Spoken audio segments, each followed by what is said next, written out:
I'm J. Jermaine Bay, Valodium Morris Pradium, Ante, Colorado. The acronym is AMPAC, and I'm Chief Judge of Consular Court.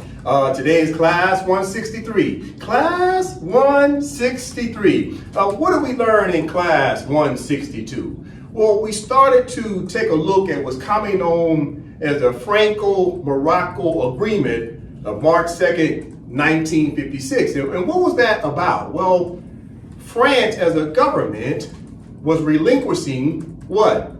A treaty. This is what the Moors have to understand. What was France doing? They were dissolving the Treaty of Fez of 1912. So when you see the title of the document says Franco-Morocco Agreement, well, what was the agreement? What was the purpose and intent of the agreement? It was for one reason and one reason only, to dissolve a treaty. But it had absolutely nothing to do with dissolving a country. And what was the name of the country? The Empire of Morocco. France did not have the power to dissolve a country, but France certainly had the power to agree to dissolve a treaty. So by dissolving the treaty, what did they do? They gave back the Sultan's power, full power and effect to be Sultan. France no longer was a representative. They were no longer what? A power of attorney. So they relinquished any power and any authority they had over the Empire of Morocco. They did not dissolve the Empire of Morocco. No country on planet Earth can dissolve another country on planet Earth. We'll talk about that more today. It's called recognition. Once recognition takes place between two countries, then those two countries have a right to exist for the rest of that country's life. So what was happening when France decided to give up jurisdiction over the Empire of Morocco and give the power back to the Sultan, the office of Sultan? Well, you have to understand, sometimes it's presented like as if France was giving up colonialism, right? They had colonized the Empire of Morocco, but time out. Did France actually colonize the Empire of Morocco? Technically, no. Why do I say that? Because the Treaty of Fez gave the government of France the right to institute a new regime over the Empire of Morocco. The Treaty of Fez gave France's government a right to basically act like a de facto Sultan and a de facto government under a word called protection. The Empire of Morocco was put in a protectorate status politically. And protections does not mean colonialism. But time out. Then why did they turn around and say Morocco had been colonized by France, if in fact the Treaty of Fez gave France a right to provide a protections? Okay, now you have to know law and history.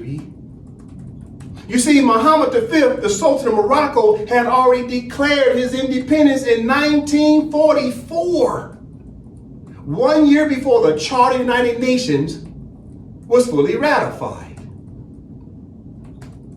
So if Muhammad V, the Sultan of Morocco, declared his independence in 1944, and France did not relinquish the pen back to the Sultan, then immediately after the year 1944, that's when France automatically took a position of what? Colonialism. What does colonialism mean? It means when you're using your foreign laws and your foreign courts to do what? Subjugate another country and its people. So once Muhammad V declared his independence in 1944 and France didn't give up the pen and give it back to the Sultan, immediately France put themselves in the status of a colonist. They went from protectorate status to colonist status. You see? So once the Charter of the United Nations came out, Muhammad V started to enforce the charter. He was able to galvanize the General Assembly members and the Security Council to help Muhammad V to get France out of the way. All you gotta do is go back and look at the history and you'll see it.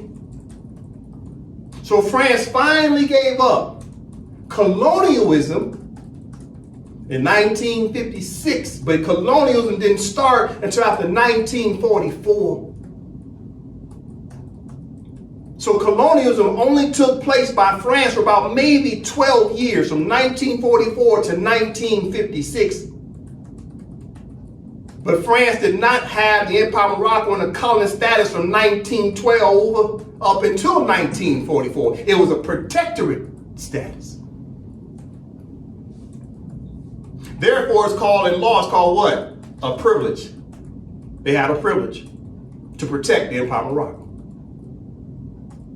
Then they abused that privilege after 1944 when they refused to give back the pen to the Sultan. You see? So in 1956, more specifically, March 2nd, 1956, France decides to give the pen back to the Sultan. But not really. Why not? Okay. Because France did not want the Empire of Morocco to have subject matter jurisdiction over France. Because France knows how powerful the treaties are. Because France was running around as a de facto sultan running the Empire of Morocco for 44 years. And they knew how powerful the pen was of the Sultan. And they knew how powerful the pen was of the Moroccan Moorish government. They said, there's no way we're going to get that pen back to Muhammad, so that way Muhammad would turn around, Muhammad V, and use that pen against France, because France became a belligerent. They became a rogue state. They knew Muhammad V was going to put together a consular court and deal with France's belligerence. So France, through an act of coercion, caused Muhammad V to sign an agreement between France and the Empire of Morocco to do two things. One, to do what? Dissolve the Treaty of Fez of 1912, that's number one. But that treaty is between what name of the parties? Empire of Morocco and the French Republic. That's the name of the parties, right? And who sat who was head of state? Sultan and the president of France. So you had Empire of Morocco, Sultan. French Republic, president. And that's how the contract was signed in 1912. So guess how you have to end it? With the same parties. It had to be the Empire of Morocco and the Sultan and the French Protectorate and the president getting together at the table and dissolving that particular bilateral Treaty of Fez of 1912. So France turns around and gives the pen back to Muhammad V and says, here's your pen back. But at the same time, they knew it was what? A conspiracy, because they knew that Muhammad V had also agreed to step down from his chair of being Sultan to become what? A king. Of what country? The Kingdom of Morocco. So France recognized the independence of who? The Kingdom of Morocco to be an independent country, because France could not recognize the independence of the Empire of Morocco, because the Empire of Morocco was already independent. So the France, through a conspiracy, knew if they could just get the Sultan to step down and abandon, i.e. suspend, right, to suspend the government, to put the government in status of what? Sinadia, right? Meaning without a date to reconvene the government. So Muhammad V, who was Sultan, he steps out of the chair and steps into a chair of king. And he leaves the Sultan chair vacated. And when you don't have a head of state, and you don't have a government, three branches of government, that means the entire country has no representation. So France was representing the Empire of Morocco, right?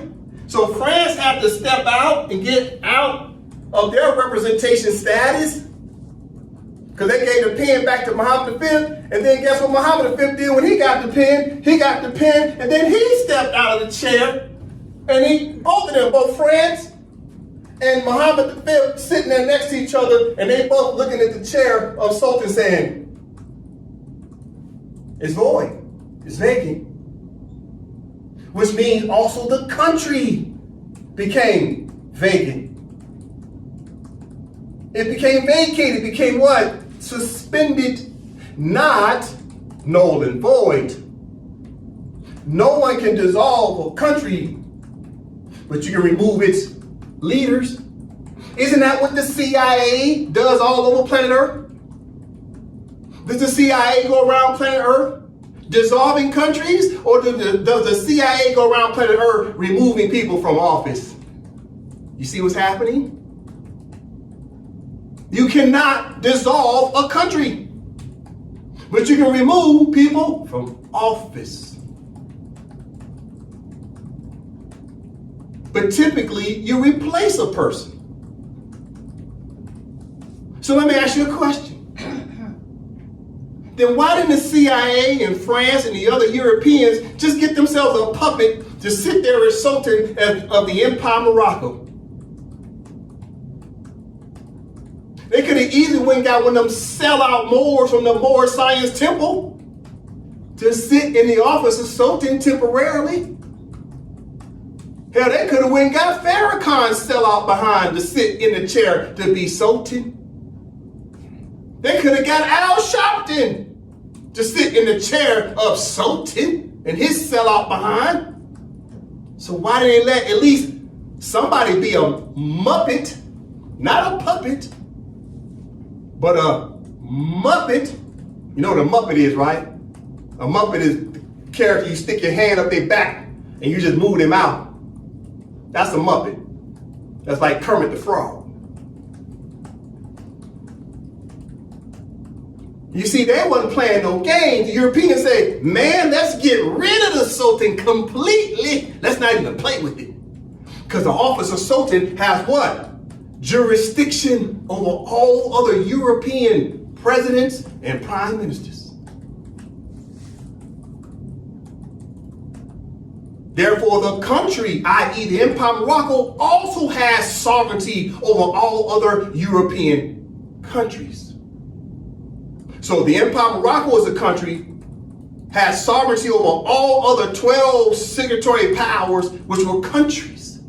So we're talking country name and country name. Then you got heads of state who sit in office. So the Sultan of the country, the Empire of Morocco, also has sovereign power over all other presidents and prime ministers. And they say, man, let's just take the Sultan out the chair and don't put nobody in the chair. Not even a sellout. Not even a COINTEL operative. That's just how powerful the Empire of Morocco and the office of Sultan is, that they just want to just say, you know what? Just let it collect dust.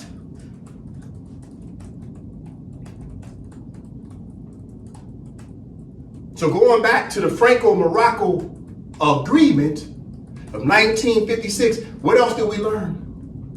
Keep in mind, class 161 was about what? We learned that the ICJ said that anytime the colonizer signs an agreement with the colonized, that agreement should be what? Scrutinized, because it becomes what? Null and void if it does what? It contradicts international law. So that was in class 161. We learned about the Mauritius government was able to get the UK to relinquish any type of alleged or presumed sovereignty over a portion of a country of Mauritius. Then in class 162, we started seeing what France did to the Sultan of Morocco, which is the same thing the UK was trying to do to the Mauritius country. They tried to separate. The UK tried to separate territory from the Mauritius government. And France did the same thing. France turned around and tried to separate territory from the Empire of Morocco. And what did the ICJ say? That's a violation of what? International law.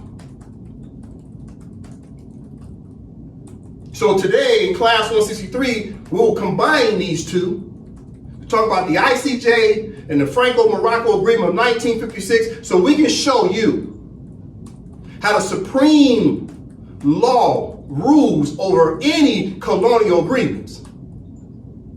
Because you got a lot of idiots out there that keep saying the Empire of Morocco doesn't exist.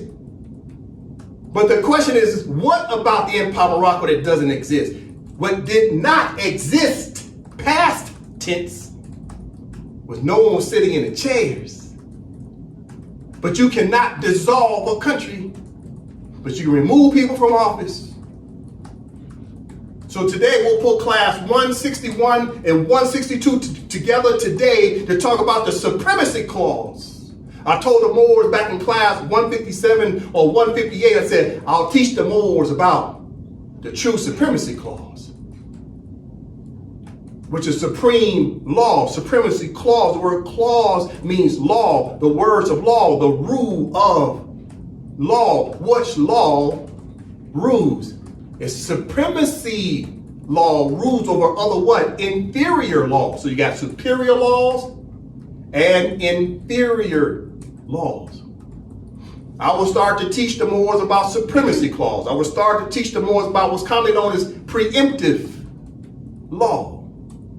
Supremacy Clause is another word for saying preemptive law because supreme law preempts, i.e. it strikes or overrules inferior law. We'll learn about that as we move forward. The AMPAC study session as an educational platform, we'll start to learn how to really enforce the Supremacy Clause.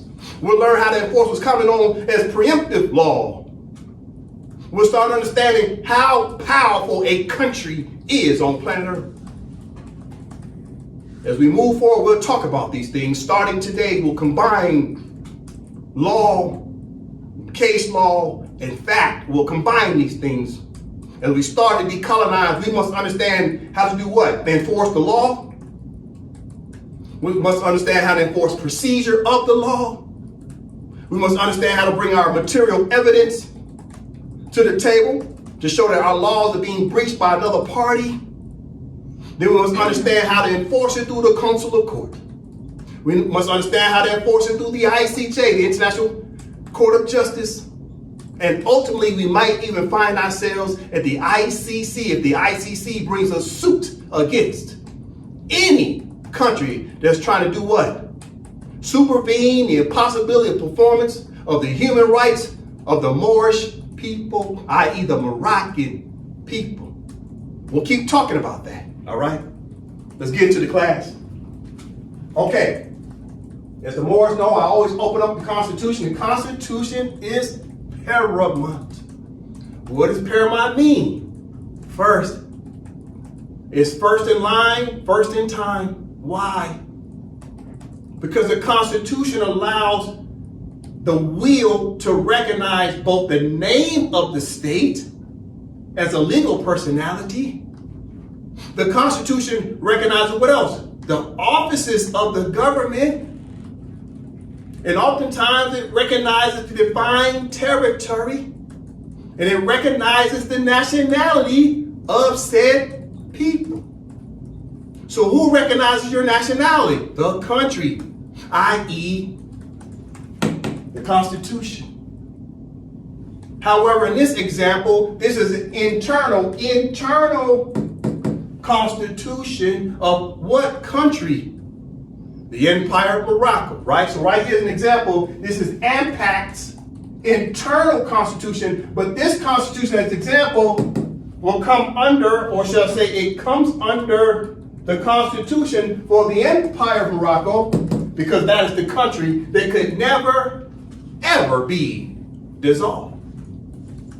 But what you can do to a country's leaders is what? Remove them from office and either replace them or leave that country void of a government. And that's what happened to the Empire of Morocco. Ever since 1956, the Empire of Morocco was void of a government, but yet the country always existed. All right, so now that we have the Empire of Morocco Constitution, this is the cover page, it's 106 articles, okay? Now, because of the Constitution recognized the Empire of Morocco as a legal personality. The Constitution then recognized the fact that we're an external, sovereign, and independent state. That's what the Constitution says. The Constitution then recognized the Sultan as head of state. That's what the Constitution did. The Constitution then recognized three branches of government: executive branch, legislative branch, and judicial branch. That's what the Constitution did. It did what? It helped the Moors to emerge as a sovereign and independent state, i.e. the country. That's what the Constitution does. Without it, we were failing. Listen. Let's talk flags. Every country has a flag. The country has a flag. Listen. The Empire of Morocco has a flag. There it is. The Empire of Morocco is red with a green 5-pointed star in the center with two green stripes. It's a circle 7 flag. Then you got the Kingdom of Morocco's flag. As an example, that's the kingdom flag. So you have to know the distinction between the Empire of Morocco versus the Kingdom of Morocco. There's not one Moor that is a citizen or national of the Kingdom of Morocco. Not one Moor. Not one. Not one. But you keep flying a flag of the Kingdom of Morocco, and the Kingdom of Morocco does not recognize Moors as citizens or nationals of the Kingdom of Morocco. You don't have to believe me. Go and read the Kingdom of Morocco's constitution. They fully ratified in the year 1962 with amendments all the way up to the year 2011. Go read Article 4 and it'll tell you in the Kingdom of Morocco's constitution that this is their flag. It's not the Moors flag. It's not a Moorish flag. It belongs to the Kingdom of Morocco and it should be respected. But the empire, as an entity, has its own flag for what? The country of an empire. And the Kingdom of Morocco has a flag for the kingdom. So you have to know the difference between empire and kingdom. Why didn't we know the difference between the two? Because we never had two separate flags. That's why. But this is the Empire of Morocco's flag. Moving on. Okay, Moors, as we start to talk about the Supremacy Clause, one of the first things I recognized as we started to decolonize is the Moors truly didn't understand contract law. They didn't understand the basic elements of contract law. So I've broken it down into 4 basic elements, just 4. Okay, what is it? All right, Brother Joseph from the top. What are the 4 basic elements of a contract? 1, who are the parties to the contract? 2, who is superior and who is inferior in the contract? 3, what are the terms and conditions of the contract? 4, how do you enforce the contract? All right. So from the top, what are the 4 basic elements of a contract? Number 1, who are the parties to the contract? So when we're talking in international law, the parties are who? Countries.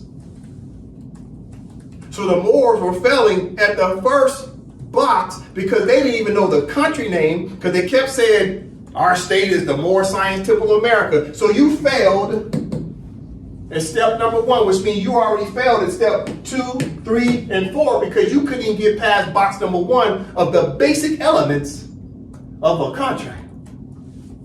So when you're talking law, that means you're talking state. And if you're talking state and in international law, who has the highest political status? That's countries. So box number 1, who are the parties to the contract? That would be who? Let's take it to the board. From the top. It says, the purpose and intent of the Supremacy Clause is to overrule, supersede, or preempt any inferior entity, law, or procedure without prejudice to the subject matter jurisdiction of the competent court of law. For example, the Empire of Morocco is a country. The United States of America is a country. So when you're looking at international law, you're trying to figure out which law rules. Well, first you got to identify what? In the contract, say, well, who are the parties to the contract? That's where you start first. Okay, so in the contract, the treaty says it's the Empire of Morocco. And who? United States of America. Not the United States, 2 words. It's 4 words. It's United States of America. Not United States, 2 words. We're talking contract law. I'm taking my time because Moors have failed. We've got an F on our test for 100 years. So pay attention. I'm taking my time and I don't care about your sensitivities.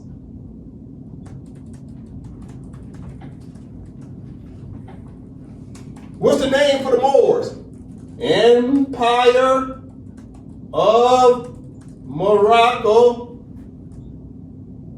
Who's the other person in the contract? United States of America. If you don't see that on the docket, if you don't see that in your writings, then you've already failed because you failed at the first box of contract law. Who are the parties to the contract? It is the Empire of Morocco and the United States of America. As soon as you write anything that says United States, you already failed. Soon you only put 2 words on the document, you already failed because the United States is not a contracting party to the treaties. Who's the contracting party to the treaty? United States of America. 4 words. 1, 2, 3, 4.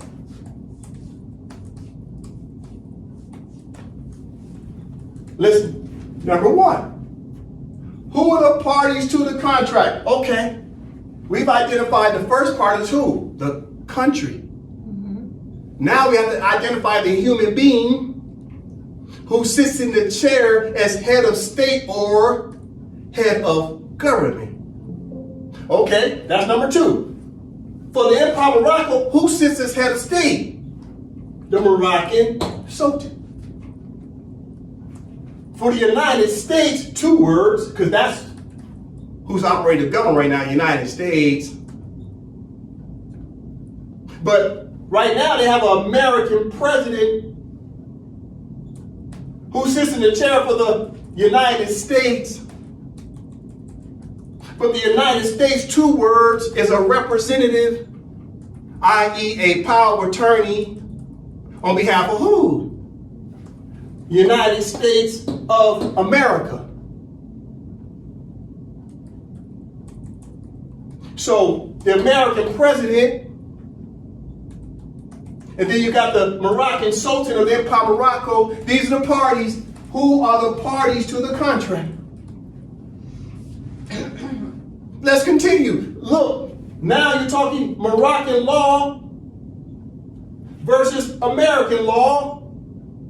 These are parties. We're talking Moroccan judges versus American judges. Those are some parties. Number 5, Consular Court versus United States Supreme Court. These are parties. Then you're talking 6, Indigenous versus Colonist. Parties must be known. Number 7, rule of law versus outlaws. Parties must be known. Listen. Number 1, who are the parties to the contract? Was the Empire Morocco and the United States of America? Who's the head of state or head of government? Well, the head of state for the Empire Morocco is the Sultan, and the head of government for the United States is who? The president. 2 separate entities. Okay, let's go to number 2. Who is superior and who is inferior in the contract? Well, you always look at the left. The left always tell you who's superior in the contract, because the left always starts out with who's the authority, who's writing the contract, who's summoning the other party to come and sign it,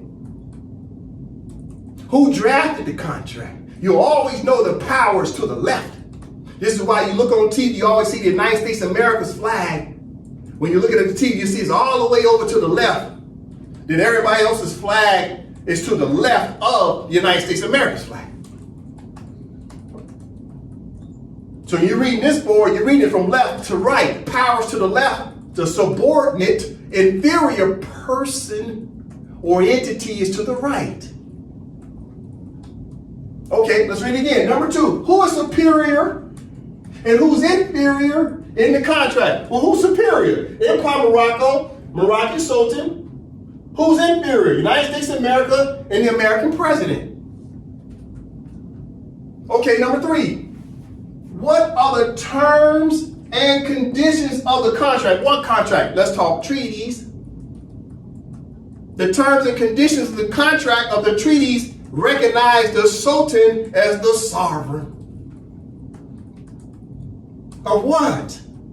The Empire Morocco. The Treaty of Peace and Friendship of 1787 and the Treaty of Peace and Friendship of 1836, Article 6, recognizes the Sultan had put the Americans under his protections. Therefore, the Americans automatically in treaty are who? Subordinate, because they come under the protections of who? The Empire Morocco and His Majesty the Sultan. That's the terms and conditions of the contract. Number 4, how do you enforce the contract? Well, how do you enforce it? Well, you enforce it through what? Diplomatic relations. You try to talk it out. And when you cannot resolve your dispute, you take it to who? The court. Consular court. According to what? The Treaty of Peace and Friendship, Articles 20 and 21, is a compulsory de jure consular court that has subject matter jurisdiction over any dispute between who? That's the question. Well, it starts off with any dispute between who? The Empire Morocco, the United States of America. These are 2 people, i.e. 2 persons in international law. But what if the Sultan has a dispute with the President of the United States? They take it to what? Consular court. What if the United States tried to pass some laws and their judges tried to support the American laws? And let's say the United States Supreme Court supports the American judges and the American law on behalf of the president and on behalf of the United States of America, then guess who will come in and review and make a decision about what the United States did regarding something that may potentially be a breach of the Moroccan treaty? It would be consular court. Consular court is a superior position over the United States Supreme Court. Moroccan judges are more superior than American judges. You see? So up here, last one, how do you enforce the contract? Consular court ultimately settles the dispute. Why? Because consular court has supremacy power. We're talking about supreme law of the land tonight. We'll talk about it. Because I'm already setting you up right here. Let's take it from the top. The purpose and intent of the Supremacy Clause is to overrule, supersede, or preempt. Preempt, we'll talk about that. Preempt without prejudice to the subject matter jurisdiction of the competent court of law. For example, who has a Supremacy Clause, right? Who gets to overrule, supersede, and preempt? Who gets to do that? The person to the left. Therefore, the person to the left, the Empire of Morocco, has the power of what? Supremacy. So when you're in a position of supremacy, you get to use your supremacy what? Laws, which is the clauses of law and contracts. We're going to continue to talk about that tonight. All right, so the Moors are failing at this. From the top, what are the four basic elements of a contract? 1, who are the parties to the contract? 2, who is superior and who is inferior in the contract? 3, what are the terms, words, and conditions, right, paragraphs and clauses of the contract? 4, how do you enforce the contract? That's saying, okay, whose court has subject matter jurisdiction? You see how easy this is? Okay, listen. Supremacy Clause. Okay. Brother Dre from the top. Supremacy Clause. Question. What is the purpose and intent of the Supremacy Clause, i.e. supreme law, supremacy language, or procedure? Answer. Supremacy Clause, i.e. supreme law, supersedes, overrules, or preempts inferior laws and inferior procedures. Okay, from the top again. Supremacy Clause. Question. What is the purpose and intent of the Supremacy Clause, i.e. supreme law, supremacy language, or procedure? The answer. Supremacy Clause, i.e. the supreme law, supersedes, overrules, or preempts inferior laws and inferior procedures. All right, so Supremacy Clause, the basic generic understanding is that Supremacy Clause, and the word clause is a fancy word for saying what? The words in the contract, the law, the subsections, the articles, right, to provisions in the contract become supreme. Those words in that particular instrument supersede the words in a different instrument.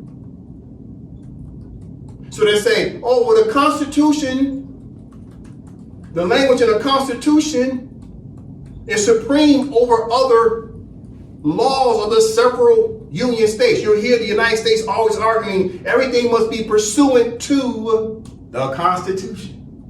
Because the Constitution is paramount. It is first. It acts as a hub, and everything else is a spoke.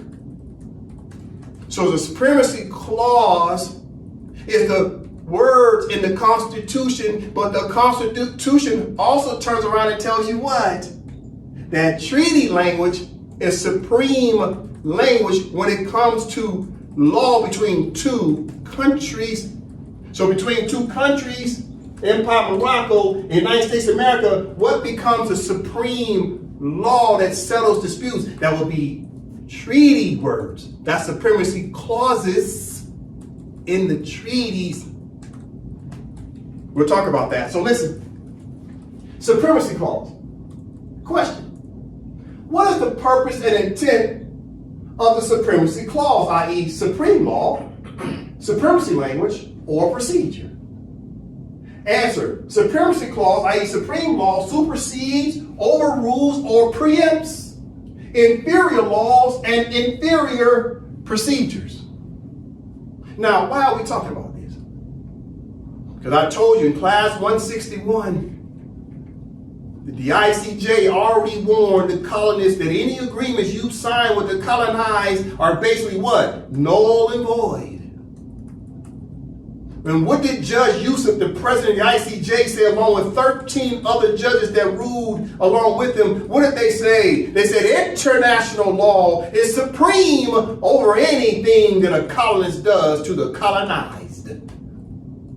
Therefore, international law is supremacy clauses when two countries have a dispute about what subject matter? Decolonization. When you're trying to put an end to colonialism, you use supremacy clauses of international law. International law preempts, it supersedes, and it overrules over the colonist. You see? Listen. We gotta read it again. Supremacy Clause. Question. What is the purpose and intent of the Supremacy Clause, i.e. supreme laws, supremacy language, or procedure? The answer is Supremacy Clause, i.e. supreme law, supersedes, overrules, or preempts inferior laws and inferior procedures. So supreme clauses overrules inferior laws. It's just that simple. Listen. Okay, Morris.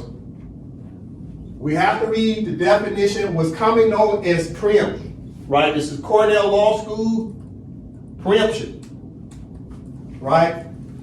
This is the type of stuff that the United States never wanted Moors to fully understand. This is what colonists are very concerned about. The colonists know that the Moors' laws can preempt all of the colonist law. What does preempt mean as a brief? It means preempt means what? Moroccan law does what? Moroccan law can do what? Overrule, supersede, inferior law. So Moroccan law can overrule, Moroccan law can supersede what? Inferior entities, laws. You see that? This is what the colonists never want the Moors to know. This is why the colonists have gone out of their way to try to say what? The status of Moor is what? Obsolete. Because they know the Moor, along with the Empire of Morocco and his master Sultan, is the most powerful nationality on planet Earth. More specifically, it's because the Empire of Morocco has subject matter jurisdiction over all the European countries, which means Moroccan law supersedes all the Europeans' laws. And this is why they want you to know that you're Moor. So let's study what's called preemption, because the word preemption and the word supremacy clause are basically the same words. It's semantics. We'll learn about that. We got to take our time here, because as we're starting to decolonize, we're leveling up. And as we level up, we must understand law and how to apply the law. It's called the observation and application of the rule of law. Okay, under the rule of law, they have a word called preemption. Very powerful word. Very powerful. Okay. Okay, Brother Dre, from the top. Preemption. Preemption is a doctrine in constitutional law that applies when two authorities conflict with one another. It refers to the idea that a higher authority of law will displace the law of a lower authority of law when the two authorities come into conflict. Federal law is the highest authority. Therefore, federal law supersedes or supplants any state or local regulation or statute that conflicts it. This doctrine comes from the Supremacy Clause of the United States Constitution, Article 6, Section 2. For instance, FDA regulations will preempt any state court judgments or state laws that involve drug prescriptions. However, federal law does not preempt the state laws on labeling prescription drugs. Congress only permits federal regulatory agencies to set a minimum standard, thus not preventing each state from imposing a further standard on labeling. The Supreme Court of the United States looks into the intent of the lawmakers when there is a conflict between state and federal law. The preemption doctrine does not just apply at the state-federal level. States could also use the preemption doctrine to regulate and limit its municipalities from self-regulation for various issues. For determining when state law preemption should be applied when in conflict with local municipalities, the courts will look into three categories: outright conflict, express preemption, and implied preemption. Outright conflict is when a state law and an ordinance are in a direct conflict with one another. Express preemption is when a local power and a state law are in a direct conflict with one another. Implied preemption, there are three possibilities. When the local ordinance, when the local ordinance prohibits an act permitted by the state legislator, when a local ordinance permits an act prohibited by the state legislator, when there is clear legislative intent that the quote-unquote field is preempted by state law. The quote-unquote field is usually defined as when there is an extensive scope of state regulation which reflects a state intent to preempt all local regulations that are in a particular area. Occupation of the field is likely to be found when state law addresses an area that has traditionally been a matter of the state-led,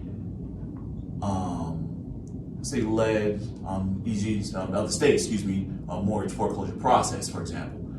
Implied preemption can be a controversial doctrine because this preemption may be significantly harder to prevent than either outright or express preemption. As such, some states have outlawed implied preemption. Further, if a state specifically authorizes an action, then the local government typically cannot restrict the action. Pause. All right. So Morris can go back and read this.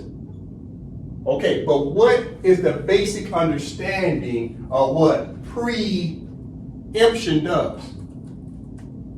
It's like a preemptive strike. You ever heard preemptive strike? Right? That's a military term, preemptive strike.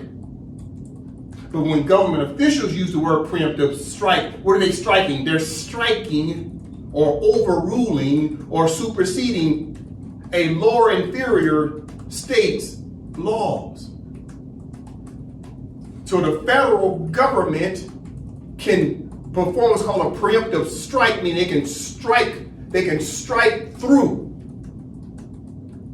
For example, what the state of Texas has drafted as a law. The federal government can preempt state of Texas laws. And on top of that, as an example, the state of Texas as a legal entity can also strike through the word preemptive any ordinance that one of its counties has wrote. If that county has wrote something that conflicts with state law. And if the state of Texas as a state writes a law that conflicts with federal law, then federal law can come in and preempt. And if, as an example, if Houston, right, in Texas, Houston County or city writes a law or ordinance that contradicts with the state of Texas comes in and preempts Houston. You see?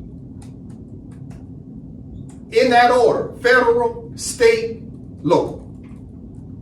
They all have the power to preempt whoever's underneath them, i.e. whoever is who? Inferior. So it says right here, preemption. Preemption is a doctrine in constitutional law. So it's starting with the Constitution, isn't it? Because the Constitution is what? Paramount. You see? They're getting their authority from the Constitution. Preemption is a doctrine in the constitutional law that applies when two authorities conflict with one another. It refers to the idea that a higher authority of law will displace the law of a lower authority of law when the two authorities come into what? Conflict. You see that? So it preempts. In other words, it's an act by who? The Congress.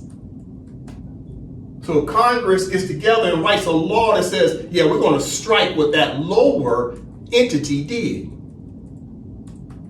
The only way to strike someone else's law, the government has to write a law that then does what? It overrules, supersedes, or preempts someone's lower laws. Guess who else can preempt? Judges. Federal judges can preempt what state judges or state laws have done. Just like right now, as you all know, Donald Trump's been writing executive orders, and the federal judges have been doing what? Preempting his executive orders. They preempting. Because the courts have a higher authority over what? Executive orders. Because executive orders is not law. It's just an order from a head of state, but it's not law. What is law? Law must come from who? Legislators. You see? So the federal judges have been preempting, it's a preemptive strike. They've been striking Donald Trump's executive orders. You see? Now that we talked about preempt, and we're talking about Supremacy Clause, I'm taking my time because I'm building up.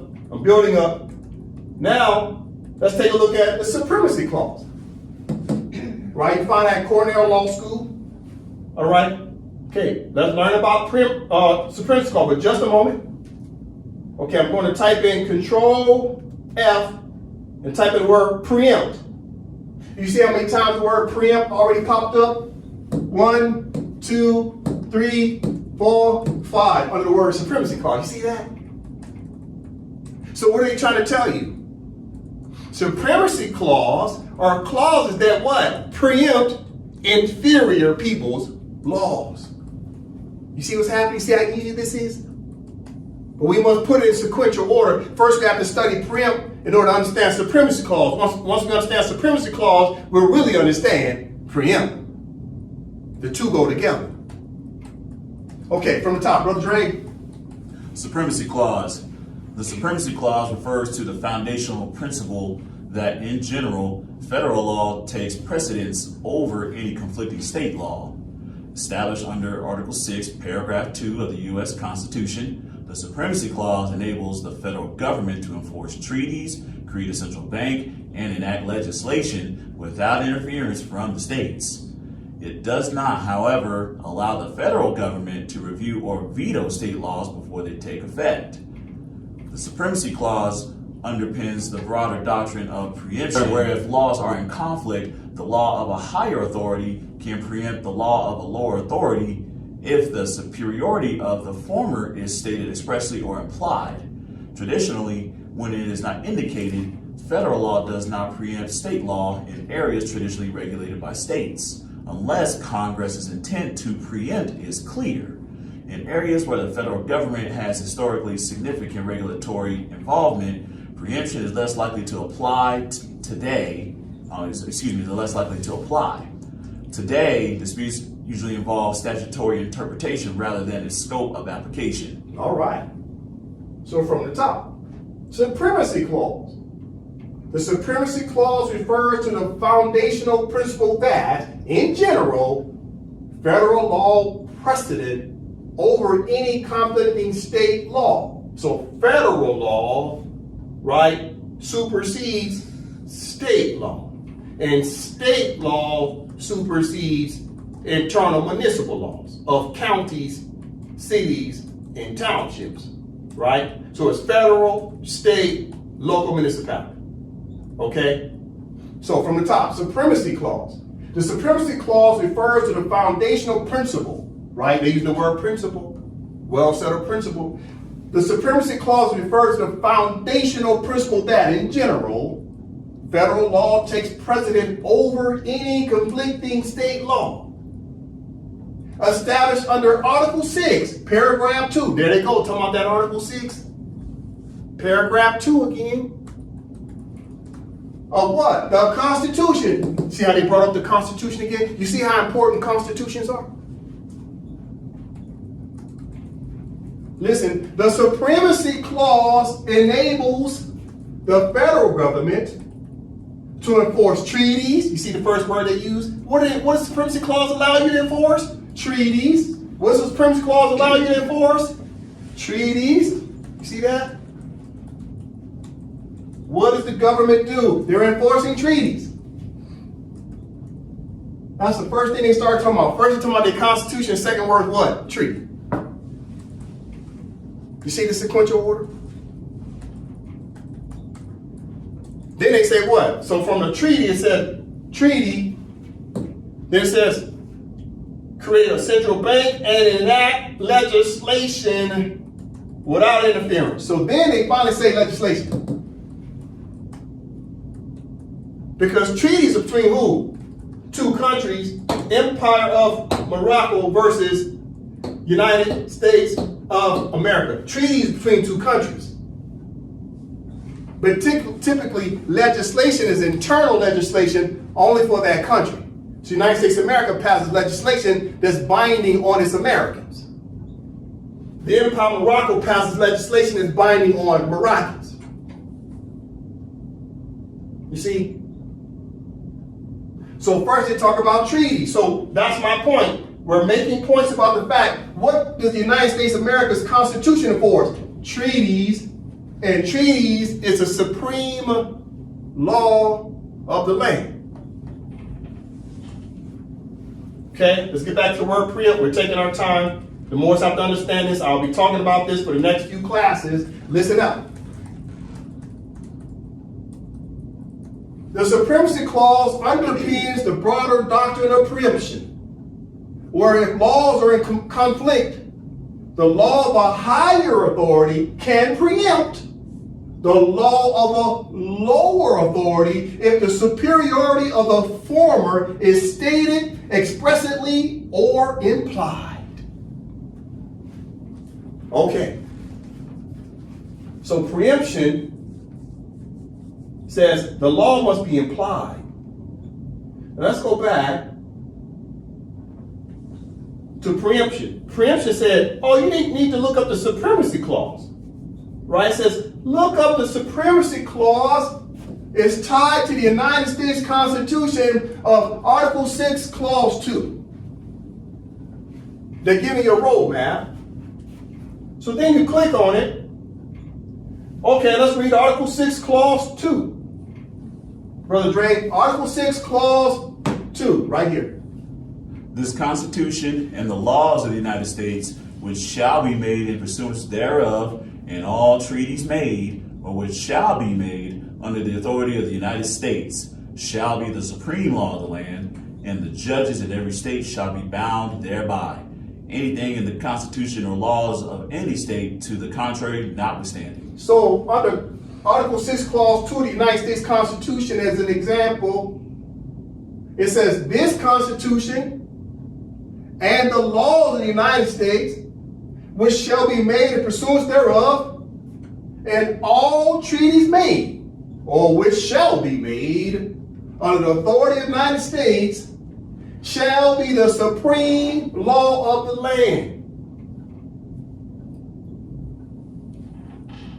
So treaties in pursuance of the Constitution of the United States, because the Constitution of the United States gave the treaty the power to have a supremacy language that settles disputes between who? Two countries. 1, 2.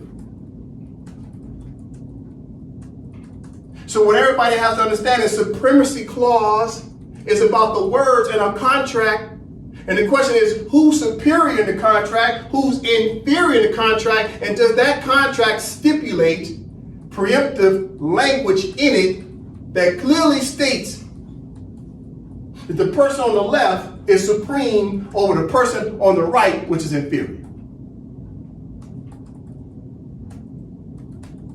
So the United States of America never wanted the Moors to be able to sit back in the seats of the Empire of Morocco, because the Empire of Morocco's treaties preempt all the laws of the United States of America if the United States of America has laws or policies or procedures or ordinances or statutes that conflict with what? Moroccan law. And the United States of America never had to worry about the Empire of Morocco trying to preemptively strike any American laws because there was no one sitting in the offices of the Empire of Morocco.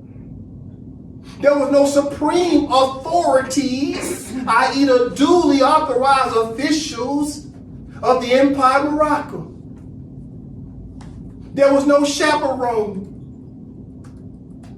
There was no supreme authority. So the United States of America, as an example, has been running around what? Road. Because no one could strike what they were doing. No one could preemptively strike with a pen. And that pen had to come from the competent authority from the Empire of Morocco, the Sultan. Then we had to create Moroccan laws that what? Create a preemptive strike or preemptive overrule or preemptive superseding of any American laws that was undermining who? Moors.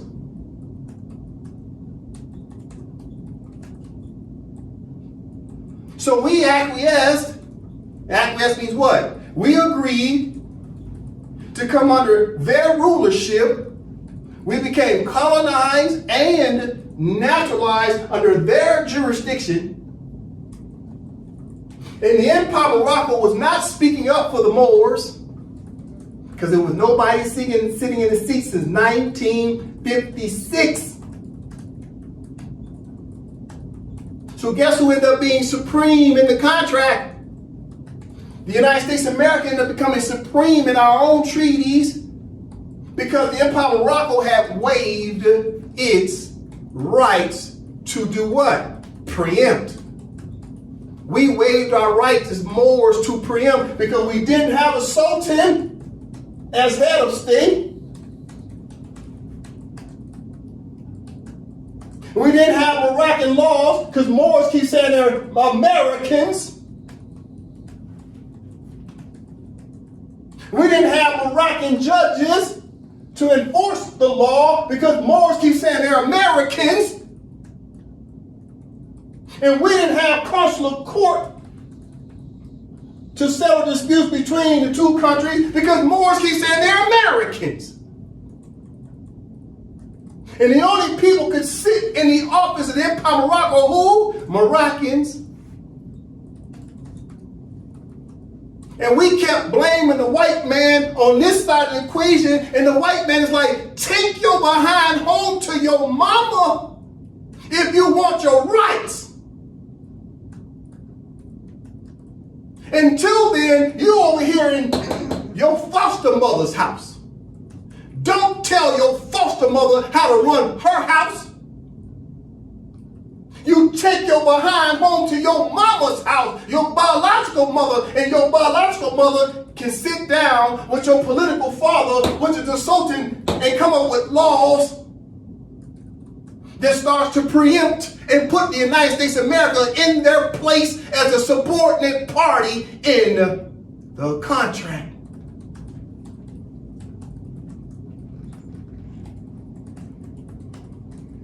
This is shameful.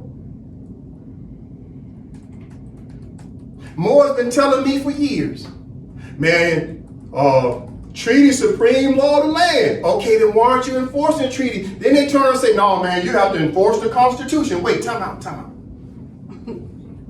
Which one is it? Do we enforce the treaties or do we enforce the Constitution of the United States? Well, guess what? You can do neither. Because how do you enforce something against the United States of America when you're not sitting in the office of the Empire of Morocco to enforce your own dang on Constitution and treaties against the United States of America? So what you've done is you've been trying to tell your foster mother what to do in her own house. And this is why you've been going to jail by the thousands. Because you have to adhere to her what? Her laws, you got to listen to her American president. You got to listen to your foster mother's American laws.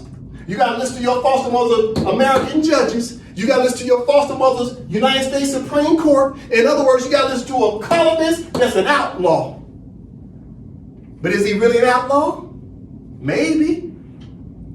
How do you know he's an outlaw when you haven't even taken the time to go back to your mama's house to enforce your rights as a what? Moroccan Sultan, enforcing Moroccan law through your Moroccan judges of the Consular Court because you're indigenous people enforcing the rule of law, and then when you find the United States of America guilty, then they are outlaws. Until then, they're what? Innocent. Until found guilty.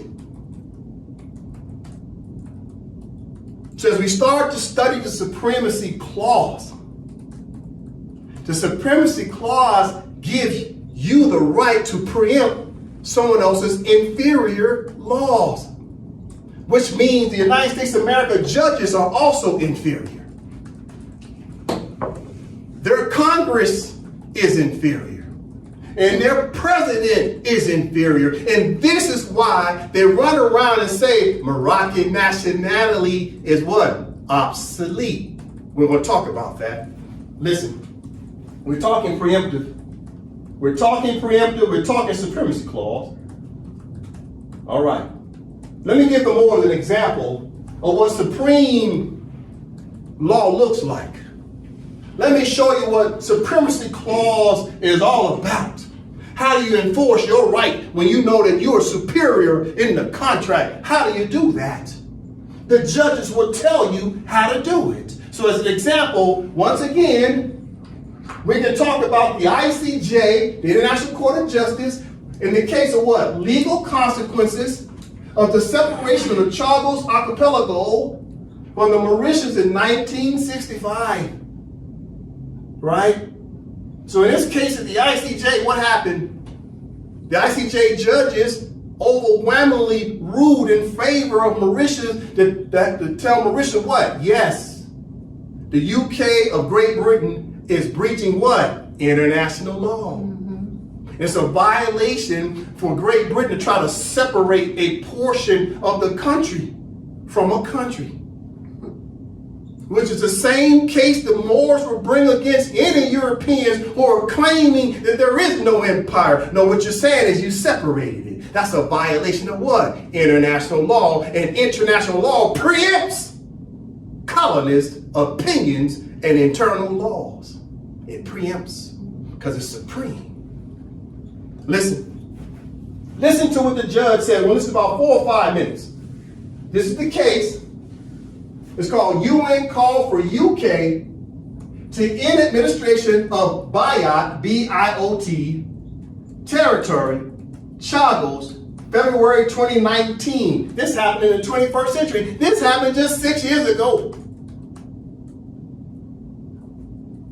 So what you're going to listen to this segment, I think I'm going to start at the 53 mark, 53 minutes into this 1 hour hearing. Right? So go to the 53-minute mark. We're going to listen to about 4 or 5 minutes, and I'm going to break it down. I'm going to show you how the ICJ is going to preempt the UK of Great Britain with international law. It's going to preempt. Listen. The General Assembly has consistently called upon administering powers to respect the territorial integrity of non-self-governing territories, especially after the adoption of Resolution 1514 of 14 December 1960. The court turns... Pause. So what is he using this law right at the top?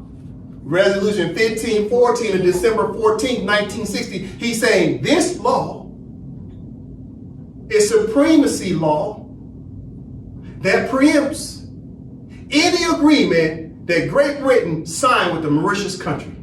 Because Great Britain was the colonist over the Mauritius people and country. You see what's happening already? He's already telling you the law. He's invoking it. He's talking supremacy. Listen. This point to the circumstances relating to the detachment of the Chagos archipelago. So now he's telling you, oh, Resolution 1514 is going to prevent the separation of a Chagos island from the Mauritius government, because he's talking separation. That's what happened to the empire. Empire got separated. It's broke down into what? Empire Morocco, King Morocco. You see, that's a separation. It's unlawful. You're going to hear Judge Yusuf said in the year 2019, listen. From Mauritius to determine whether it was carried out in accordance with international law. Pause. He's now talking preemptive. He says, what's preempting what the UK did? International law. He's talking preemption. Preemptive what? Strike with law. The rule of law is prevailing. You see? The court begins by recalling the legal status of Mauritius before its independence. Following the conclusion of the 1814 Treaty of Paris, the island of Mauritius and the dependencies of Mauritius, including the Chagos archipelago, were administered without interruption by the United Kingdom. This is how the whole of Mauritius, including its dependencies, came to appear on the list of non-self-governing territories drawn up by the United Nations General Assembly in 1946. It was on this basis that the United Kingdom regularly provided the General Assembly with information relating to the existing conditions in that territory in accordance with Article 73 of the Charter. So now he just quoted Article 73 of the Charter of the United Nations. What about Article 73? Article 73, Section what? E, as in echo, says an obligation of the member nations, the member states of the Charter, to give regular transmission, i.e. regular correspondence, to the Secretary General of the United Nations if in fact that state, i.e. Great Britain, was a colonist maintaining a colonial administration over some colonized people and their country. So the President Yusuf is telling you the UK was sending regular correspondence to the Secretary General. The question is the United States of America doing the same right now in the year 2025? So they're going to get in trouble if they haven't been checking the boxes. The requirement of the Charter of the United Nations also does what? Preempts. It'll strike anything that the United States says, well, we didn't think it was feasible for us to start sending you letters yet. Well, guess what the Charter says? It preempts what your theory. It preempts your bigotry. It preempts your imperialism, right? It preempts anything that they think that's based in hegemony because they didn't feel like writing a letter yet. That's not what the law says. The rule of law is what Judge Yusuf said is to follow the prescription of Article 73 of the Charter of the United Nations. You see? Listen. Therefore, at the time of its detachment from Mauritius in So now he's talking detachment, i.e. separation. Listen. 1965, the Chagos archipelago was clearly an integral part of that non-self-governing territory. So Judge Yusuf said, Mauritius government was clearly encompassed wholly all these territories. Clearly.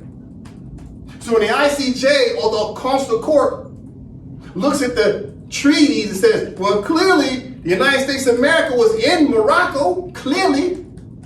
Great Britain was in Morocco. All these Europeans said they came under the sovereignty of His Majesty the Sultan. Clearly.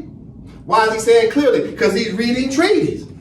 He ain't making it up. He's reading the contracts, i.e. the treaties or any other agreements that the UK had signed with the Mauritius people. And the ICJ will look at those same treaties that the Europeans, the 12 signatory powers of our treaties, both bilateral and multilateral treaties, the ICJ will look at it and say, clearly you guys are recognizing His Majesty the Sultan as being the sovereign. Therefore, you would recognize the Empire of Morocco as a country as the sovereign as well. It's clear. Listen. In the Lancaster House Agreement of 23 September 1965, the Premier and other representatives of Mauritius, which was still under the authority of the United Kingdom as administering power, agreed in principle to the detachment of the Chagos archipelago from the... See? So the judge has said, I read the contract that says the Mauritius people did agree to separate a portion of the country. But at the time, the Mauritius government and people were also in a colonized status. So the ICJ is looking and say, yeah, I see the agreement. Yeah, it's clear. I see that too. But does that conflict with the rule of law? What law? International law. According to what? He told you in the beginning, Resolution 1514 of 1960. It also conflicts with other UN resolution. Resolution what? 1541 of 1960. So you got Resolution 1514 and Resolution 1541. Principle number 6 says countries have 3 choices. They can either what? Emerge as a sovereign, independent state, right? Or they can get into what? A free association with an independent state. Or last but not least, they can be what? Integration with an independent state. So Mauritius checked which box? The first box. They say they want to be independent, which means you have to relinquish the entire country. Great Britain had to relinquish. They could not separate. Listen. Territory of Mauritius. This agreement in principle was given on condition that the archipelago could not be ceded to any third party and would be returned to Mauritius at a later date, a condition which was accepted at the time by the United Kingdom. The court observes that when the Council of Ministers agreed in principle to the detachment from Mauritius of the Chagos archipelago, Mauritius was, as a colony, under the authority of the United Kingdom. In the court's view, it's not possible to talk of an international agreement when one of the parties to it, Mauritius, which is said to have ceded the territory to the United Kingdom, was under the authority of the latter. You hear that? The ICJ said, yeah, we're looking at the contract, and yeah, we see Mauritius agreed to something with Great Britain, but guess what? That contradicted international law. So, what we must understand so far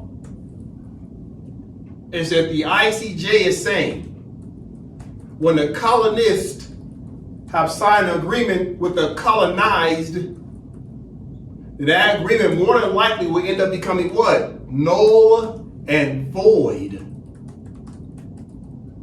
All right, this is what he's saying according to what? International law, because the people have a right to determine their own self-determination. Colonists cannot determine how you establish your country or your government. The colonists can't determine what are the boundaries of your country. They can't determine the geographical location or the latitude, longitude of your country. They are not allowed to determine that. Listen. The court is of the view that heightened scrutiny should be given to the issue of consent in a situation where a part of non-self-governing territory is separated to create a new colony. So what happened? Listen. What happened in 1956? Right here we got the Franco-Moroccan Agreement of March 2nd, 1956. And in that year, they started making arrangement with Mohammed V, the Sultan of Morocco, to step down out of his chair to become king of the Kingdom of Morocco. You see, they were creating a new colony called the Kingdom of Morocco. And they left the Empire of Morocco void of a government. Therefore, they separated the empire from the kingdom. There was no Kingdom of Morocco prior to 1956. They created a brand new state on planet Earth in 1956. Brand new. Therefore, this right here, this Franco-Moroccan agreement of March 2nd, 1956, if it has anything to do with the fact that the colonists are saying, well, we separated the Empire of Morocco and we dissolved the Empire of Morocco. Guess what?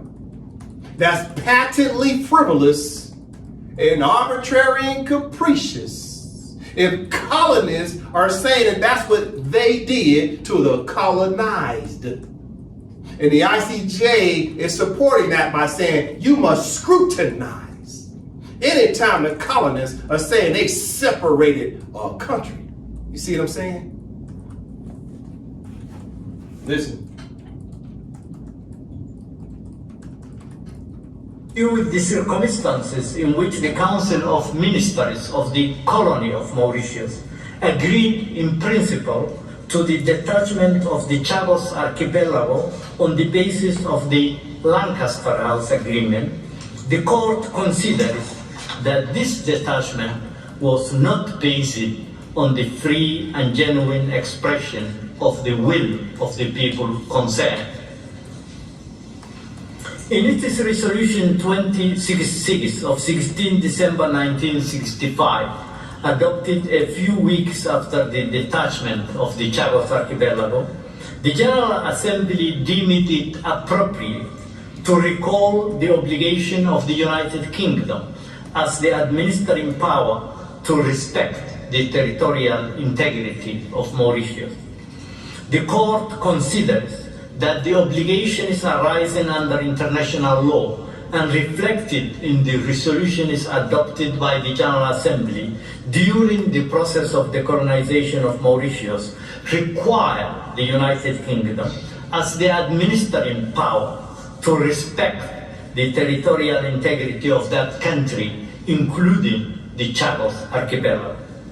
The court concludes that as a result of the Chagos archipelago's unlawful detachment and its incorporation into a new colony known as the Pirate, the process of decolonization of Mauritius was not lawfully completed when Mauritius acceded to independence in 1968. Pause. You see? So the ICJ is saying, that complete decolonization did not happen. And the United Kingdom of Great Britain could not maintain colonialism over a portion of Mauritius country. And this is the same thing the ICJ is going to tell the United States of America or any other European country: you cannot maintain colonialism over a portion of the Empire of Morocco. And at the same time, the ICJ will tell any colonist, for example, the United States of America, that you can't, by your own unilateral decision, make an arbitrary decision as a colonist to say that the Empire of Morocco don't exist no more. Listen, so that's a jurist. These are jurists saying this, the ICJ. So anytime you hear some fool out there talking about, oh, the Empire of Morocco don't exist no more, time out. Is that from a colonist perspective? Because if it is, the ICJ just said it's unlawful what you just said. You can't separate the Empire of Morocco from the King of Morocco. The King of Morocco is a brand new state in the Empire of Morocco. Listen, let's talk. Come on. Yeah, let's talk. Come on. Okay. Let's talk recognition. Let's talk recognition, because people honestly think a country can be dissolved. Because this is what they tell you. Ain't no more Empire of Morocco. So what you're saying is the Empire of Morocco has been dissolved? You trying to say countries can be dissolved because you don't recognize it anymore? Who's the only person running around saying they don't recognize the Empire of Morocco anymore? Only the colonists.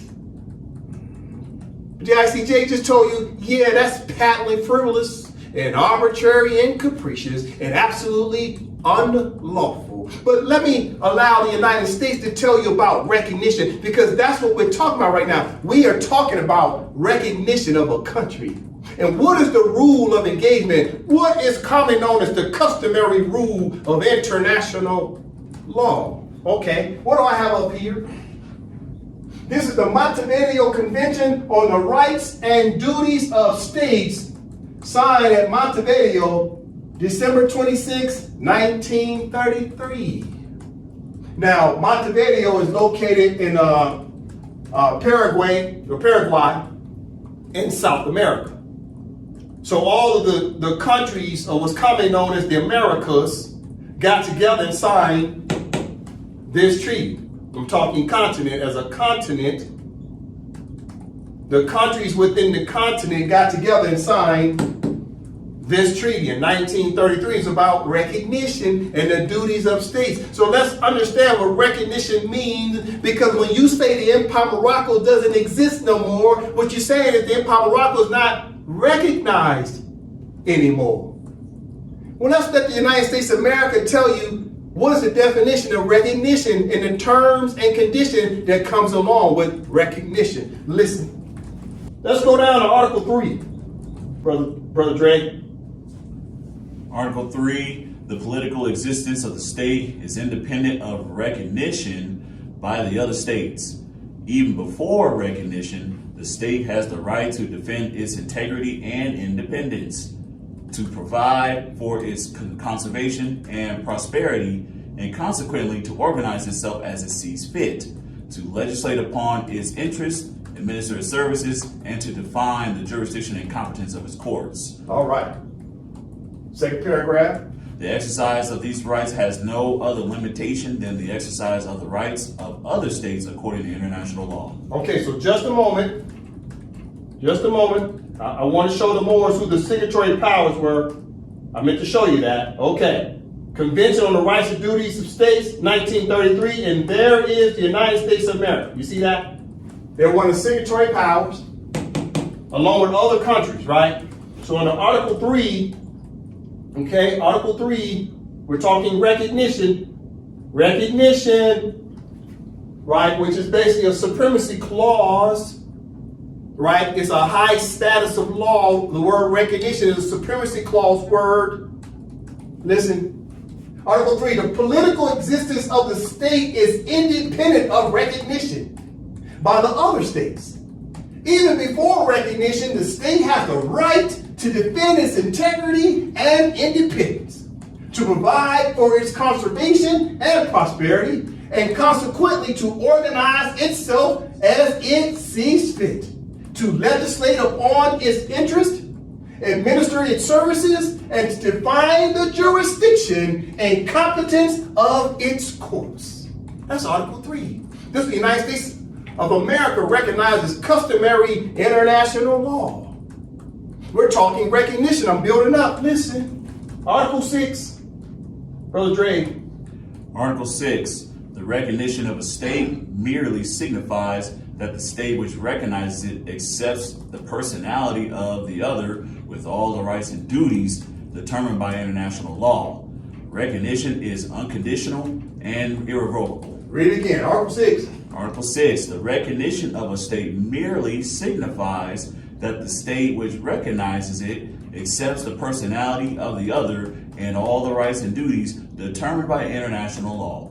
Recognition is unconditional and irrevocable. So recognition is unconditional and irrevocable.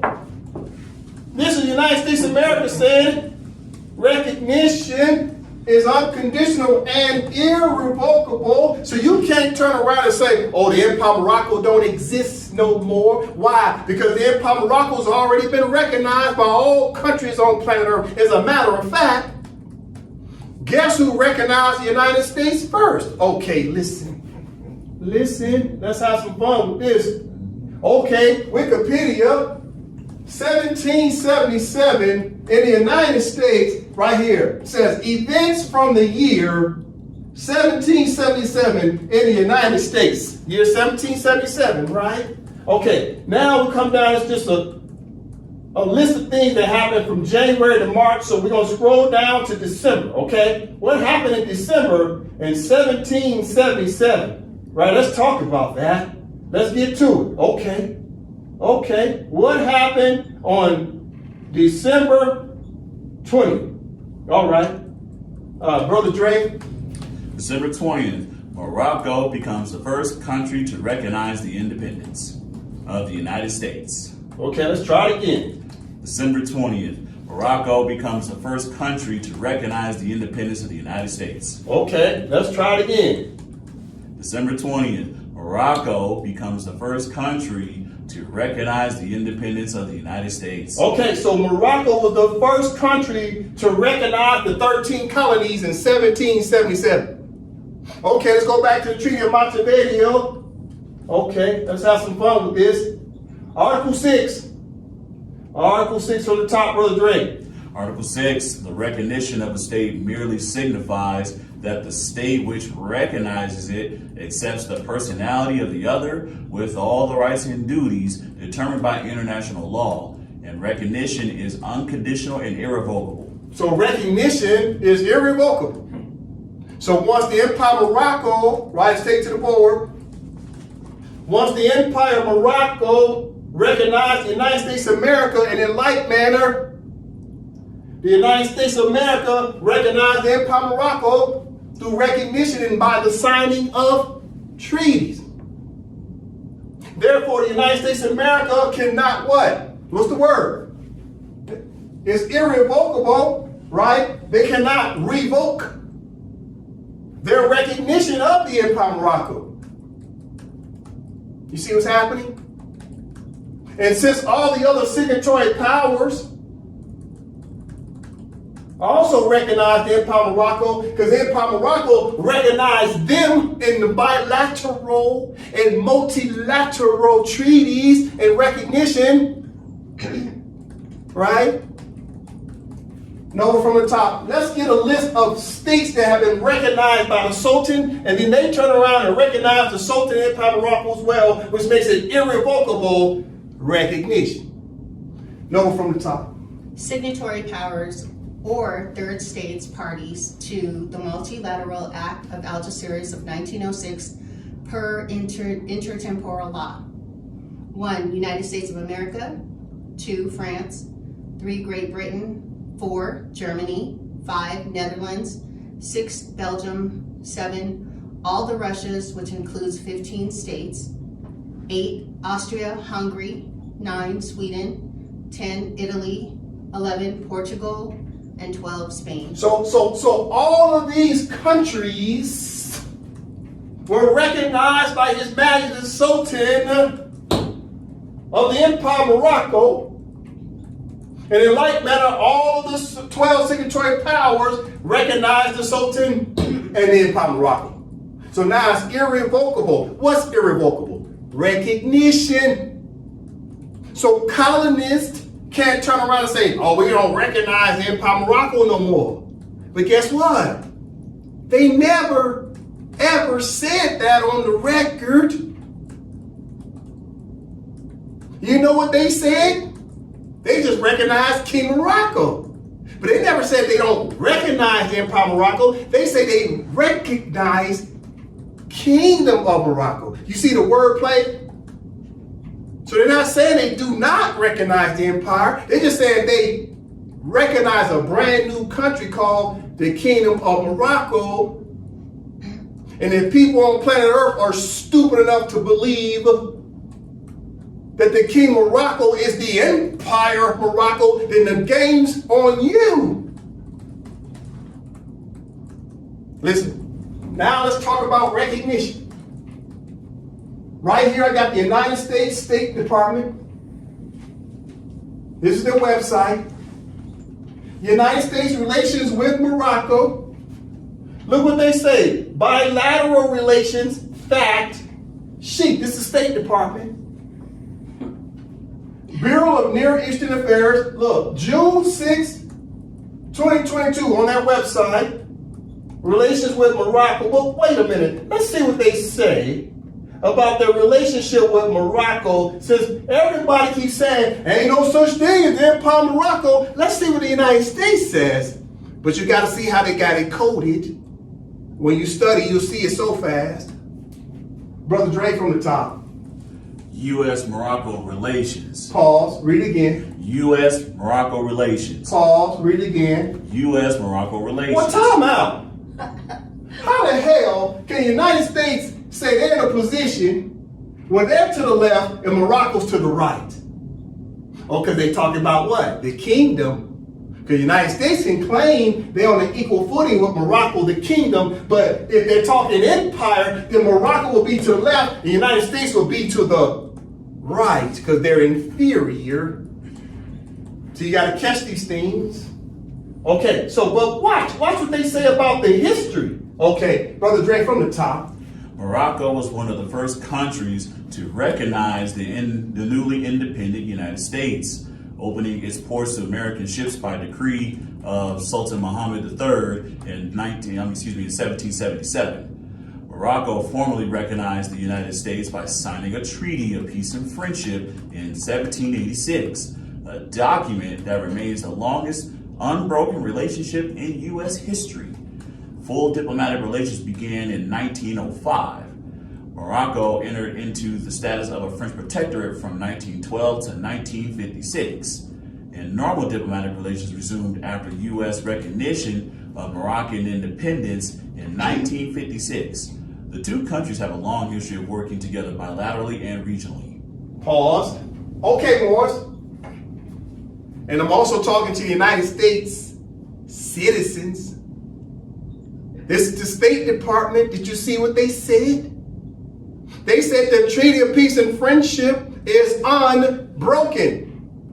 And they said the Empire Morocco and the Sultan recognized the United States and was the first to do so. So that recognition took place. Therefore, it's irrevocable on both countries. Both the Empire Morocco and the United States of America will always be tied by recognition. But catch the wordplay. Listen, I'm about to show you a point. I'm about to make a point. Okay, listen.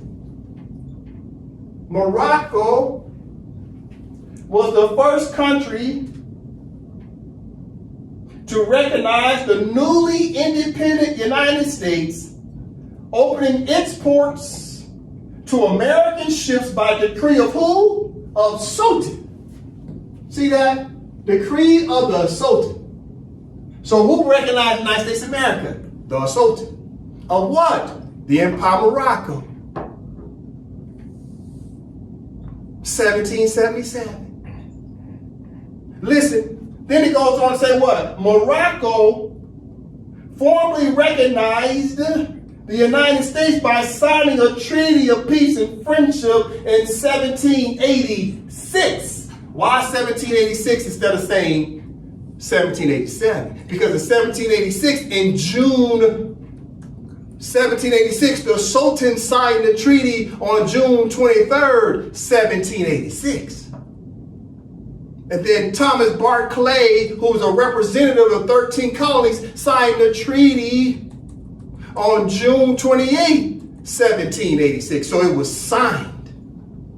But it wasn't fully ratified by the United States Congress until January of 1787. So a lot of people refer to the Treaty of Peace and Friendship as being of 1787 because they're going by the date and time that it was fully ratified by the United States.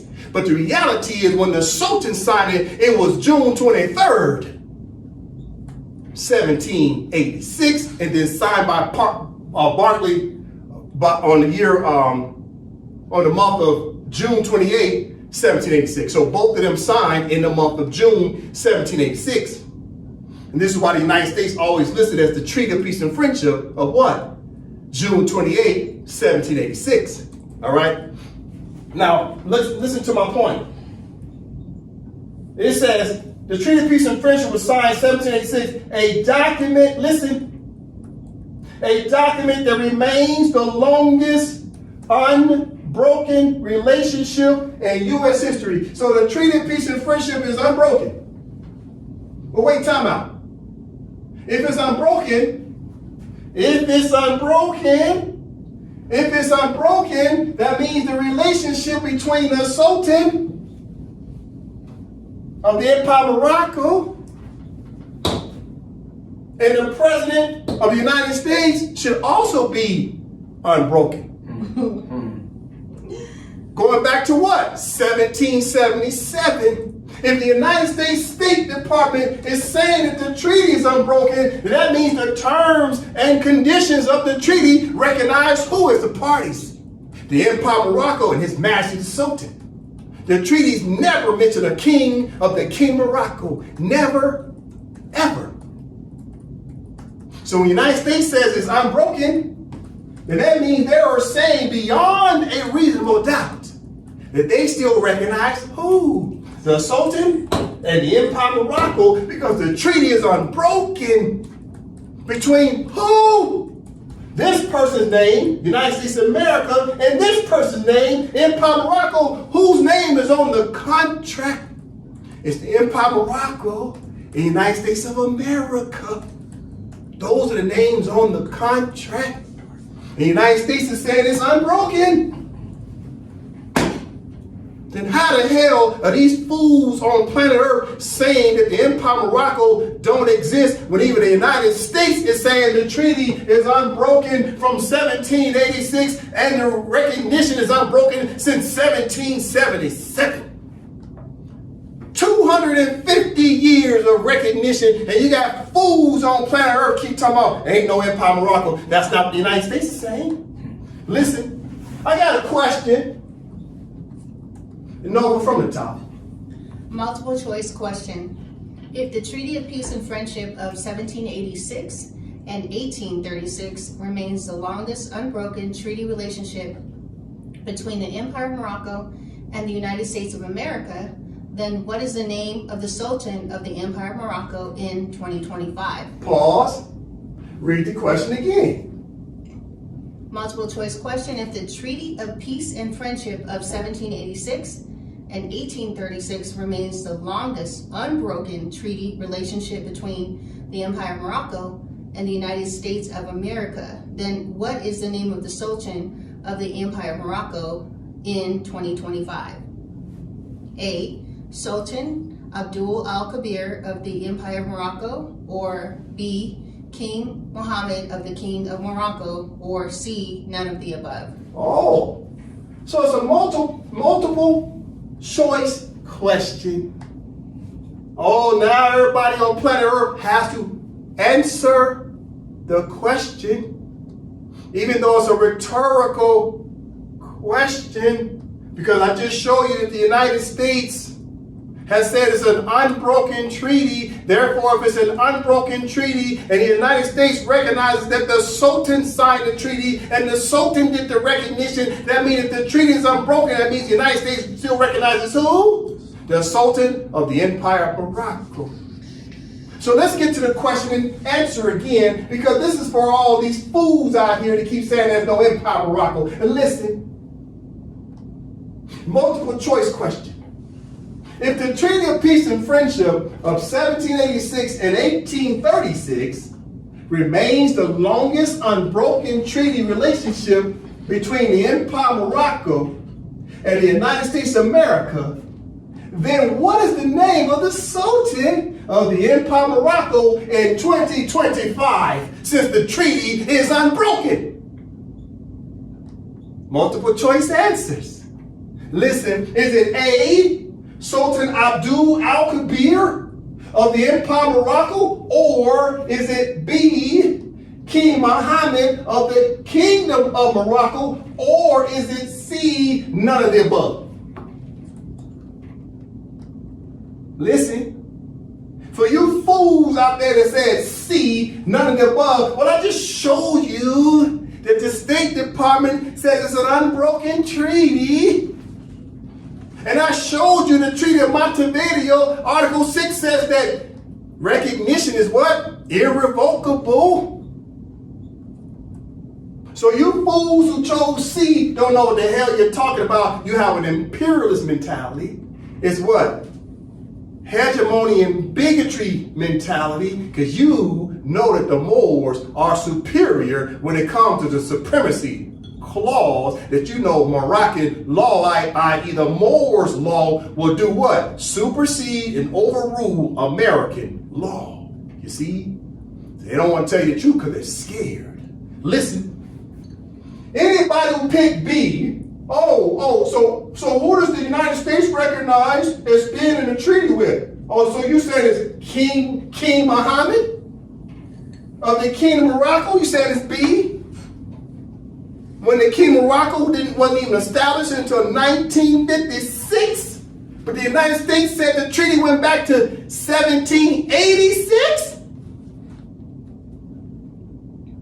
The foolishness. So no, the answer is not C, and the answer is not B. So what is the correct answer? It is A. The Sultan, because that's in office, it's in office. Abdul al-Kabir of the Empire of Morocco is the correct answer. How is that the correct answer? Because the Constitution for the Empire of Morocco recognizes the office of Sultan. And the Constitution of the Empire of Morocco allowed for a plebiscite, i.e. an election of a new Sultan. And we accomplished that election. We elected a new Sultan. Who's the Sultan? Who is the Sultan? There he is. It's Abdul Smith Al-Kabir. Sultan what? Empire of Morocco. So Abdul Smith Al-Kabir has been elected Sultan by the people on May 12, 2024. Because the United States says the treaty is unbroken. Then how the hell can the treaty be unbroken if in fact the United States can't tell you who the Sultan is of the Empire of Morocco? So I'm asking the United States officials, tell me, who is the Sultan of the Empire of Morocco, since you say the treaties are unbroken? Because everybody knows who the President of the United States is in the treaty as of today, because the office of President is just an office. It don't matter who sits in the chair. What matters is that someone is sitting in the chair. So we're talking the chair of the Sultan. Then tell me, what is the name of the Sultan of the Empire of Morocco, since the treaty is unbroken? That's the question to the 12 signatory powers. What is the name of the Sultan, since you say these treaties are unbroken? Because it damn sure as hell ain't the king of the Kingdom of Morocco. That's fraud. That's patently frivolous and arbitrary and capricious. And you know who's going to preempt all of that? The Sultan of Morocco, His Majesty the Sultan, is going to preempt all of that and strike it down. So here's what the Moors got to understand. Listen, what do I have up here? This is Britannica Dictionary. This is Great Britain's dictionary. Under the word Moor. The word Moor says who are the Moors? Moroccans, Moor, and English usage is Moroccans. The Moors are Moroccans, therefore the Moors have to sit back in a chair. The Sultan can only be Moroccan. The legislators can only be Moroccan. The judges can only be Moroccan. Therefore, the indigenous people have to be Moroccan in order to enforce the rule of law of Moroccan law. In order to enforce what's commonly known as supremacy clauses of both your constitution and of your treaties. This is the only way to preempt, i.e. strike through, i.e. supersede and overrule a colonist. Moors are Moroccans. They're not Americans. They're damn sure as hell ain't Moorish Americans of a temple can't recognize your nationality. Only a country can recognize your nationality. Listen. Going back to the State Department. Listen to the words that the State Department, listen, this is for all the Moorish Americans out there, right here. U.S. relations with Morocco. What did the United States refer to Morocco as being? Listen. It says Morocco was one of the first countries. Did it say the first temple? Did it say the first association? Did it say the first organization? Did it say the first privatized charter? No, it says the first country. The Empire of Morocco is a country. It's not a temple. Therefore, the only way to be recognized as Moroccan, you got to come back to the country. Listen to me as I start to close out. This is the Constitution for the Empire of Morocco, which is paramount. You go down to Article 2, Section 1. Article 2, Section 1. What does Article 2, Section 1 say of our fundamental law, of our Constitution? Nova? Article 2, 1. Morocco shall be the nationality of the Moor. Pause. Read it again. Article 2, 1. Morocco or Moroccan shall be the nationality of the Moor. Pause. Read it again. Article 2, 1. Moroccan shall be the nationality of the Moor. Did we make that up? No. Even Great Britain recognized the Moors as Moroccans. Your treaties recognize the Moors as Moroccan. And now our Constitution recognizes the Moors as Moroccans. This is a Constitution. Some more got to understand. So therefore, our Constitution of the Empire of Morocco does what? It preempts the United States of America's Constitution of 1789, and the Empire of Morocco's Constitution preempts the United States Constitution of 1871 Federal Corporation. This must be understood. We'll keep talking about the Supremacy Clause as we move forward, as we start to emerge as a sovereign independent state and start to enforce the Supremacy Clause of Moroccan law. I end with that. Islam. Islam.